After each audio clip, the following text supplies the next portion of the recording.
baru kita fikir langkah seterusnya. InsyaAllah. Emas boleh menjadi dana kecemasan.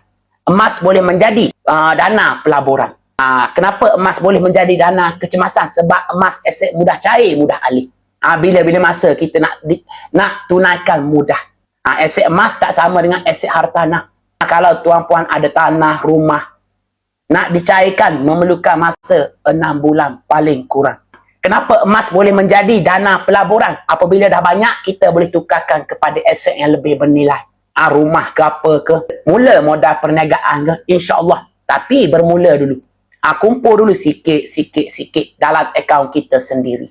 Nanti dah banyak, baru kita fikir langkah seterusnya. InsyaAllah. Jadi isi biru yang saya tinggalkan, follow saya akan follow balik. Saya akan invite dalam grup support dan terus bagi bimbingan. Kita sama-sama belajar.